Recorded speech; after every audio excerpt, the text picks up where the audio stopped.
Welcome back. It is time for the Warcraft news, and man, we do have a lot of things to talk about today. I mean, come on, story mode raids, that's kind of fascinating. Also, a whole bunch of War Within developments, just cool new rewards, lots of nice little changes. Also, it may be beta soon, there's a little bit to talk about with Cata Classic, and then, back in War Within, some in-game dialogue has really sparked off a faction debate. It's one that I see in the comments all the time. It cuts to the heart of what Warcraft as an IP is, and it's dealing with some really genuine player, I guess, fears that parts of Warcraft won't feel like Warcraft.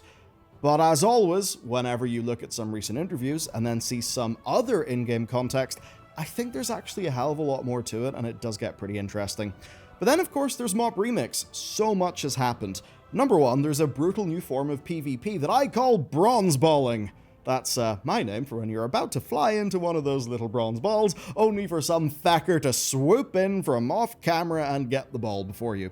Anyway, seriously, what happened is Blizzard buffed the little bronze ball things, and in an hour and 5 minutes, I got 5,750 from just flying around Pandaria, and only 250 of that bronze was from getting an achievement cache. So that was pretty damn good. Like, I just threw on an album, chilled, and the time flew. An hour just disappeared, and it's wild. Like, when you go into the balls, they recharge 1 vigor, which is pretty good. Now, then, when you're chaining ball to ball to ball, of course getting more vigor every time you hit one of them, then, and I know people could probably edit this in a fun way if they wanted to, but anyway, when you do that, you get absolutely pumped full of vigor, and that means that you can just dragon ride and dragon ride and dragon ride, and you just get really good little streaks. Anyway, it was pretty good. I got 5,700 in an hour, and funny enough, that's actually quite competitive with other sources. Now, personally, I don't really care that much about, like, upgrading the endgame gear. I mean, at least until Blizzard, like, changes some of the bronze acquisition rates, or maybe the cost of those upgrades, because they seem really big. But still, getting a few really nice mogs for an hour of relaxing in one of my favorite continents ever added to WoW, that's pretty perfect. And it's not the end of Mop Remix news. We've actually had another pretty major buff, but it's one where there was a little bit of wording that confused people. So Blizzard posted this, I'll just read it. Normal scenarios, normal dungeons, heroic scenarios, heroic dungeons, and daily infinite bizarre quests now award a cache containing 5 times as much bronze as before. So that's the first line, and then in the dev comment it read as follows. At level 70, these caches now award 8,750 bronze. This was previously 1,750 bronze. Now you gotta look at the wording very specifically there, because line 1 said, a cache containing 5x. The second line I read said, these caches. So some people, I think, saw the 5x, and then they skim-read the dev comments, saw the really big number, and maybe missed that the dev comment section is a plural. It said these caches. So that's a total of 7 sources, which now drop a total of 8,750 bronze, which is, of course, 1,250 each. And basically, what's changed here is that these used to drop lesser caches, which were worth 250 at level 70, but now they drop greater caches, which are worth 1,250. I think people just got a bit confused because the hot fixes seemed to be applied in the game before the post was actually made. But I guess the main point here is the higher level stuff matters. Like when I hopped onto my level 60 DK, these quests were giving me just regular bronze caches, which drops 750, not 1,250. So overall then, if you do a heroic dungeon, a heroic scenario, a normal dungeon, and a normal scenario, that'll get you 4 caches, and it will then complete 2 of the daily quests, which will get you 2 more caches. Then if you just do an LFR wing, that gets you your final daily quest for a total of, yes, 8,750 from those 7 sources. Plus, of course, all the bronze that you learn along the way. As an example, that means from, like, completing the dungeons, from completing the LFR wing, all that stuff. So, that's really good. That is a few Mog ensembles, maybe a few mounts worth of bronze, but obviously, it still does cost hundreds of thousands to get maxed out gear, so for a lot of people, that's just not going to be, like, worth it. They will not be doing this stuff just for, like, 1 weapon upgrade. So, I will personally hold back my judgment on this stuff until I've just spent a few more days going through it. But suffice to say, it does seem like something needs to be done about the upgrade costs. Okay, the Gulp Frog situation, finally, and admittedly very late in the week, hence me being in a different place, Blizzard have actually got a resolution to this. It's one that does have a little bit of controversy. Now, it does mean, though, that for the majority of the people, like the majority of you watching this video, you're probably just going to get a big stack of 40,000 bronze on, like, all your characters. So that bit's pretty good. But okay, let me explain the situation. So, people were able to get their characters ridiculously powerful by doing the Gulp Frog farm, right? They're getting loads of bronze and they were getting loads of threads, meaning their cloaks were super powerful. Now, this is the sort of thing that you don't really appreciate until you actually just see some like DPS meters, where people who are Gulp Frogging, they are doing like multiple times other people's damage, to the point where it is actually making for a really bizarre and kind of unfair endgame. People are actually having problems where if they didn't Gulp Frog farm and they don't have a super powerful character, well, they might not actually be getting into pugs. Like, I know multiple people in my guild have had just weird social stuff with the state of characters and getting into pugs, and obviously that kind of thing sucks. So what Blizzard are doing is basically this. If you turbo Gulp Frog farm to the point where you have a very busted powerful character, they will be pulling that back. Okay. Now, if you were Gulp Frog farming, but not to a sort of crazy level, then nothing will happen to your character, but that character won't be eligible for what they are doing. And what they're doing is basically one-time quests that you can just instantly complete as you level up that give you bronze. And the sort of cumulative total there is 40,000 bronze, right? So if you have a character that was doing no Gulp Frog farming and it's max level, grats, you can just go to the bazaar and yeah, you can straight up just get 40,000 bronze. That's enough for some gear upgrades. Obviously, those gear upgrades do get extremely expensive, but anyway, it's enough for that, and of course, like loads of transmogs and stuff. So that essentially is the situation. If you were turbo farming, you are going to be pulled down. I think they just don't want essentially broken characters dominating this for the next like 2 months, 3 months. That's my read anyway.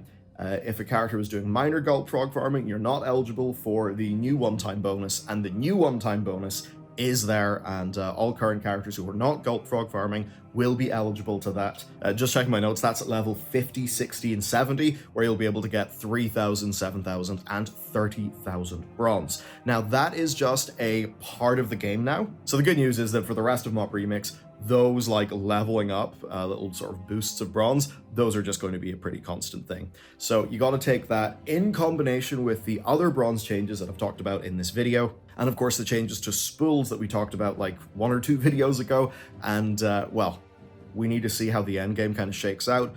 Certainly though, this has been a fairly busy week for fixes, and I'm certainly left thinking, okay, I think what they needed is some red team testing on this feature. When I say red team testing, it's basically the idea this will come from some of the business world, some of the software world. If you ever heard of the likes of, say, penetration testing, you basically need testers who are going to be trying to break your game, right? People internally at Blizzard who will think, well, what if I do the Gulp Frog farm? What if I try this? What if I try that? And proactively try to break the game before it comes out. I do think that just a little bit more time in the oven probably would have meant we could avoid all of this drama. But the drama's happened, it is what it is, and these are the resolutions they've got. Okay, back to past me in the studio for the rest of the news. What I do have, though, is some pretty damn interesting data and some very fine people who are helping me keep this show on the road, and that is our crew over at Bellular.games. Over there, right, they get our content ad-free, they get our content, early access. Also, the likes of our Lore Walking podcast, where we dive deeper into a whole bunch of lore topics. We're actively cooking up what the future of that can look like in terms of more content, which is really fun, and a whole bunch of other stuff, because there's also everything we do for our news channel. And big picture, basically, with the way that AdSense is, all of that stuff absolutely sucks, and basically, I just want to keep making all of this as good as it can be, and like right now for War Within, I mean, look, I'm gearing up for the whole goddamn saga. That's basically the plan. In case you haven't noticed, I actually, like, fundamentally, that trust that really was for me lost in the Shadowlands, well, a good amount of that is actually back, and I mean, I don't know, man, I'm pretty pumped to kind of do this thing, and that means we're going to make shit better and better. So thank you to everyone there for supporting us in that. And with that said, let's talk about data. So here is a fun thing, courtesy of local data fiend Nightstalker. He collates and processes weekly Mythic Plus run data. He tweets it out regularly. Now, the week 4 numbers for Season 4 aren't in at the time of me recording today's video, because I got to buzz off tomorrow. But he does hang out in our Members Lounge Discord, and he said that the MOP launch weekend Mythic Plus runs were down about 40%. Now, he did say, like, yeah, they were down 40%, but that was from a bit of an inflated number because the previous week's data was, of course, a dungeon bonus week. And there is the likes of, Cataclysm stuff going on. I mean, personally, I don't think there would be a massive intersection between Cataclassic players and people who'd be running Mythic Plus keys. But anyway, the point is, it does seem that Mop Weekend, actually made a pretty substantial dent, and definitely more of a dent than Plunderstorm made. Now, from my own point of view, I've certainly seen higher interest in WoW stuff in, the YouTube numbers, what I see from my colleagues, what I see in our own channel, which is, of course, it does feel kind of nice. So to dive a little deeper there, I took a look at the Google Trends, because on Google Trends, you can actually isolate to YouTube searches, and you can basically see that the search volume on YouTube is definitely, on the up, looking pretty good for Mop Remix. I'm absolutely seeing that in our own content numbers, and I guess just the search terms of War Within and Mop Remix, it's fun seeing Mop Remix just surge up. Now, of course, Google Trend stuff is kind of a whole topic in and of itself, but it did just spark a thought in me. There's all this buzz, and just the combo of Season 4 and Remix means that if somebody's interested in War Within or just excited about the game, well, now they can actually actualize on that by logging into WoW and playing a new relevant thing. And that was just never the case before. Okay, one last bit of fun before the War Within Alpha stuff. So here's Plunderstorm YouTube search volume compared to Remix, and I think one thing's pretty dead clear here. Plunderstorm had a massive spike, but it dropped fast. Mop Remix, though, is just increasing as those days roll on. I mean, no shit, it clearly has got more of a long tail. I think it's more searchable as well, so yeah, I suppose good vibes. But with that said, let's talk about story mode. I think this could really go somewhere, so here's the news. Story mode was data mined, and then Blizzard confirmed it. Now, the reactions are kind of mixed, and that's just because there's quite a bit to break down here. So story mode is a new feature added to the new raid in War Within for 1 to 5 players, and it's meant as a one-time story chapter that you do, right? Just like you're playing through a part of a story in any normal video game. I mean, you could maybe think of, say, solo duties in Final Fantasy XIV, which, by the way, are class. So that's the kind of idea here. It's so you can play the content and just have a cool, immersive experience. In their post, Blizzard didn't mention loot or anything like that. I just think it's very clear that this is just about playing the story. I suppose the equivalent of loot here is just whatever the campaign quest will earn you. Now, for campaign players, what this means is queuing into a solo or small group raid, and I really do think that sounds great, and it does seem you'll be able to do that with followers as well. And just for me, I think this is a really big win for convenience, right? But as always, the devil is in the details, so let's do that. First, story mode is only for the final boss, which, I mean, that could mean the Blizzard is implementing it just pretty quickly and they don't have the dev time to do it for every single boss, or maybe they just see this as a specific solution to a specific problem, which is players inevitably get a quest to kill the final boss of the raid tier. They need to do that quest to progress in the story. This is a way where they can just go and do that without having to do LFR, right? And that does make sense. The final boss is definitely the main story moment, but I'd say that raids are about the whole experience. I mean, remember how epic Tomb of Sargeras or Antorus were?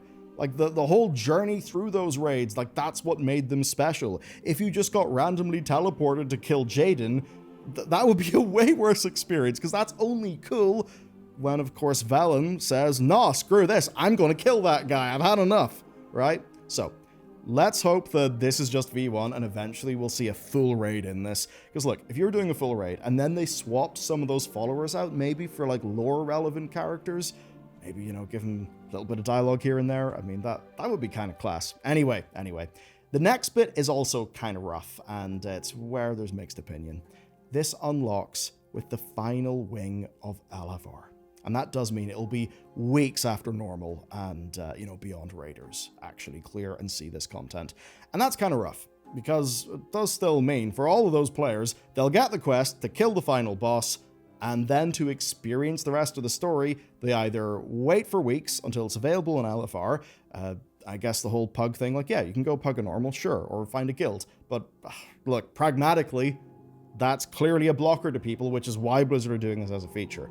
I just think the waiting is a bit of a problem. It's just going to nudge people, onto YouTube. And hey, the shark in me is very happy for you to be nudged in my direction to experience content, but that's not what's best for the game whatsoever. So yeah, I just think that this whole delaying LFR thing, just that anyway, I think that's just a holdover from an older time. Like, WoW has got more patches now. It does not need to space itself out by just giving you, like, you know, a wing of Raid Finder every 2 weeks. We don't need that. I mean, I like heroic raids, right?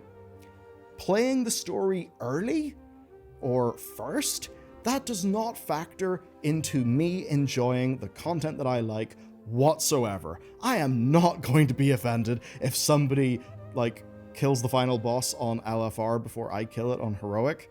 Like, I'm not going to be angry about that at all. I don't get it. Maybe the only downside is, like, it could be a bit rough if you feel like you've got to also bang out, like, the full thing in LFR on week 1 just to get some tier tokens. So I do understand that problem, but big picture, come on, man. We don't need the time gating. I don't think it's serving the game. But anyway, all those things that I just said are completely bloody obvious. I'd say that from my position, from kind of analyzing things, calling shots for a while, I do think the current WoW team listens to shit, right? They listen, they iterate on major features within expansion cycles. Like, come on, completely revamping how gearing and upgrading works. That is not the sort of thing that we're used to getting in a regular-ass patch. So, I do think that this is imperfect. I definitely have notes, but do you know what I also think it is? I think it's a good step. And I'm not going to let perfect or an ideal version of this get in the way of us actually getting a good version of it. So, this is good. I definitely am interested to see where it goes. And with that said, let's talk about general War Within development updates. So in spite of Remix and Cataclassic, turns out that War Within testing is just rolling on. We've seen another wave of class just changes, tweaking, tuning, that kind of thing, including actually talents that extend melee range being removed. They had a dev notice in this saying that basically today melee ranges are just larger than what they were when those talents were included, so they're kind of removing them for like consistency and I guess also maybe power. So I don't know, that it seems like a reasonable explanation. We'll just have to see how it feels in playtesting. Moving on then, we can now save 40 talent loadouts up from 10, which, yeah, that's pretty damn class. And they've also made just about every world map icon something that you can click on and track, so that's quite lovely. This build also hooked up the new UI for dynamic flight, and there's actually good news there. First though, it's got a new name called Skyriding, which is a bit goofy, but it does sound in-universe rather than a cold technical description. I think dynamic flight, like, yeah, it was very descriptive, but it did feel like a technical description and not something that exists in a fantasy universe. So there's that. Now, what this has meant is a consolidated talent tree and a new choice node where you can actually choose either Whirling Surge or Lightning Rush. And Lightning Rush, of course, is the special ability that is found on the Heroic Edition mount. It's pretty damn fun to use, and I'm very happy that it is not being paywalled and that anyone can get that functionality in War Within. The other change then is that rather than collecting glyphs, you'll just get points in that talent tree as you level up, which I'd say will feel pretty good for new players. And I guess departing this topic, my big hope is that as the patches and expansions roll on, we perhaps get new capstone abilities, or just new choice nodes for other abilities. So we've got Whirling Surge, we've got Lightning Rush. What are your ideas for other things that your mounts could do in World of Warcraft? Put them in the comments, and yeah, who knows, I'll maybe call some out, and I do know that some Blizzard people watch the show, so yeah, you know, get the ideas out there. Now, if you'd like to play or test any of this stuff yourself, there could be some good news. A few days ago, the Algalon account, which basically is a bot that monitors Blizzard content delivery network, it saw a new beta build had been uploaded, and yes, beta, not alpha. That, I think, means, and especially in light of just how much stuff is actually up on those servers right now, I mean, you could make a level 78 pre-made character, like level at 2 levels and just start doing max level, like War Within stuff. So because of that, I'm pretty damn sure beta will be very soon. Now, they do tend to have way more beta invites than alpha invites, of course, so be sure to go into your BNet account settings if you're interested in that and flag yourself in so that you could be a part of those waves. And remember, they are not done via keys. Your account is flagged, so if somebody is asking you to, like, click in a Telegram link or do anything to get a beta key, no, that's a scam. Don't do it. Okay, with that, let's hop into some data mining for rewards. Some nice stuff, and of course, this is mostly done by the crew over at Wowhead. Okay, there's a new World PvP meta achievement that gets you the Raging Cinderbee, and it looks class, so that's pretty neat.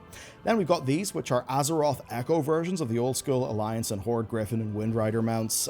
What this funky Azerite look is basically tied to the pre-patch event, and the pre-patch event's overall theme is Azeroth kind of like projecting and manifesting events from her past. hence the Azerite stuff. Then moving back to the new raid, Queen Ansarek, the end boss of the War Within's first tier, has actually got a mount and a separate mythic tint for that. It's pretty nice.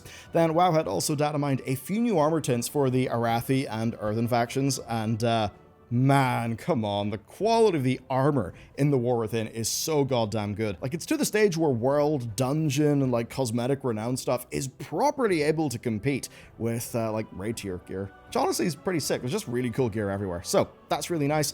Also, we've seen the Earthen Heritage armor sets, and on that, here's some short like shots from their starter zone. Lace shot them for us when he had some downtime, and I don't really have anywhere else to fit them, so there you go, there's some eye candy. And speaking of that, finally, in the War Within, you can do what you've all been waiting for. You can take your pants off in-game as a transmog option. Very exciting, and with that, let's get to the spicy drama. Let's talk about the discourse. Okay, the Horde Alliance drama, I'm going to give you the quick version and break down the whole situation. So, there is an overall player fear, right, that World of Warcraft could lose its teeth. For a lot of people, they looked at Dragonflight and they kind of thought, oh, everything kind of feels like homogenized slop. Why are the characters all talking like that? Why is everybody all happy friends all the time? You know, that there's a fear of, I suppose, a reduction of identity in the different groups that are in the Warcraft universe. And it's not to say that people want faction war all the time, but I think a little bit of those sides bristling up against each other is a really healthy thing. So, with all of the sort of narrative angst, people then saw this dialogue from Illyria, right, which came from War Within Alpha.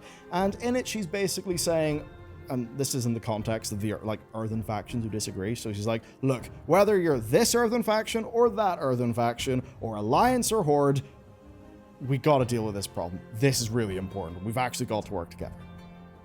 And just the way that she said it, that really kind of like reconjured, relitigated some of those fears that really do go to the heart of the Warcraft universe. Because like one of the things that made, I think, Warcraft interesting was, you know, orcs, humans, they, and co, and friends, they do have big wars with each other. Yes, there is all of that. The elves and the orcs are fighting each other, like Tolkien.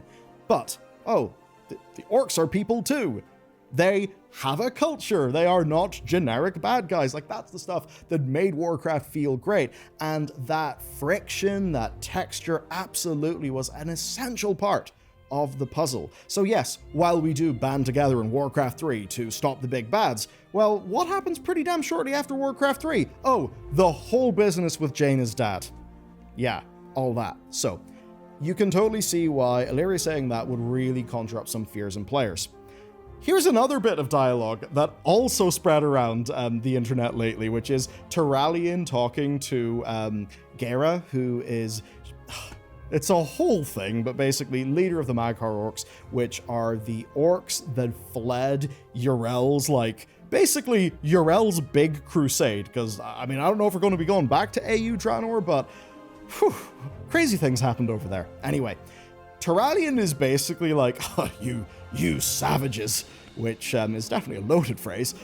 Yeah, so this is Turalyon being a little bit more bristly, and that is inherently interesting to me, because very recently, like in Shadowlands and I think early Dragonflight, trying to parse exactly when some of the Turalyon dialogue that I'm thinking of was added, but anyway, during that period, they leaned away from a side of Turalyon that I actually thought was really interesting. And I feel like I was going a bit against the grain because BFA, you know, BFA really put a lot of people against the idea of faction conflict. Now, I'm pro-faction tension, not necessarily faction conflict. But I suppose what I'd say is Turalyon was shown to have a capacity to be a bit more hawkish. In one of the books, I think before Shadowlands, he actually, like, he straight up tortures people with the light. Like, it's pretty rough stuff. Sorry. He engages in some enhanced interrogation. And I kind of saw that. I'm like, oh yeah, well, I mean, this is Turalyon. His audiobook is literally called 1,000 Years of War. This is a guy who has spent his entire life fighting. So of course, whenever, you know, he needs to get some info to further what he genuinely, deeply in his heart believes is right, of course he's going to go that extra mile and maybe cross a few lines. I always thought that's an interesting place that his character can go. He is a character that can walk to the brink of being a righteous fanatic and either turn into maybe some sort of Garrosh-style villain, or walk back from that line and grow as a character. And that's great narrative content. So, seeing these lines from Turalyon I actually thought was great. It, to me, sort of said that they're not kind of genericing him into being the, like, you know, that he's not being reduced to just the really cool chandelier good boy who currently sits in Stormwind. So, there's that. And finally, what I'd like to throw into this narrative soup is Maria Hamilton. Well, I mean, specifically her words. So, Maria did an interview with Jez Corden of Windows Central, and in it, she talked about that stuff. It was a good question. I think she had a good answer. She obviously is talking about the times where the factions obviously do have, you know, they have to help each other out because there's big threats. But, she said, thinking of where the narrative is going, because obviously she knows what happens in the War Within patch content, she basically alluded to, yeah, there being friction, tension. I think that is absolutely more of what we need. And in a way, I'm really glad the Mists of Pandaria Remix is out right now, because Mob Remix is probably the best that Blizzard ever did faction conflict. Probably the best. Kata did a lot of that pretty good. BFA, the thing that was meant to do a faction conflict, just did everything but that. If you actually look at the lore from the mission tables in BFA, there's some really good stuff in there. Shame we couldn't play it. Anyway, let's just roll through a few little items to round us off. So, yeah, Kata Classic's out. I don't really care that much personally, and I'm not super knowledgeable about it, and I know, honestly, it's this channel, a lot of you guys aren't. I will say, though, I totally empathize with the segment of that community who are just sad about Wrath-era servers not existing, because, yeah, there was something special about Wrath, and when Wrath turned into Cataclysm, that did feel like a new era of the game, so there's that. I'd also, though, like to shout out the key art for Cataclysm Classic. It is awesome. The key art for Mop Remix, which is also awesome. I mean, those absolutely just... oh, they are just the core fantasy of those expansions in a piece of art. They are class. And also, Hurricane made another really cool trailer for Kata Classic as well, so at the very least, go check that out. And to round us off, there are now 2 War Within short stories that you can read. This is actually pretty good. In the past, some of this stuff just would have been in a book. You would have had to have, bought the book.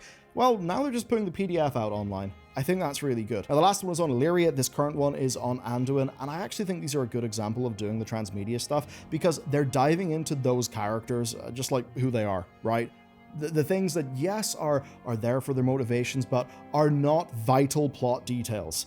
It is not a repeat of, as an example, the whole situation that... well, the lore behind Kurog Grim Totem, kicking off the Dragonflight expansion, and also say the lore behind The Gathering, which is this event, right? This sort of reconciliation event between humans and Forsaken, right? Sort of reuniting families that basically went completely tits up.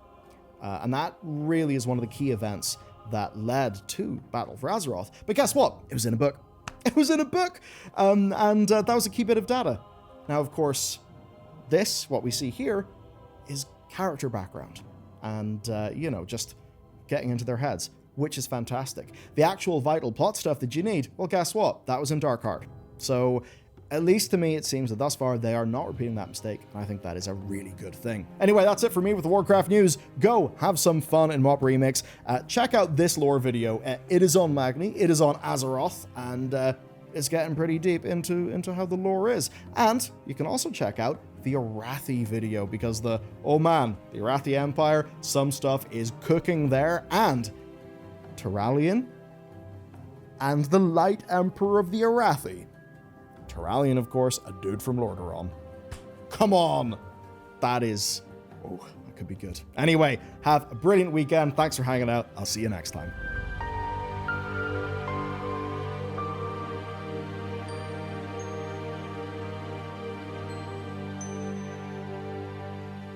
Mm-hmm.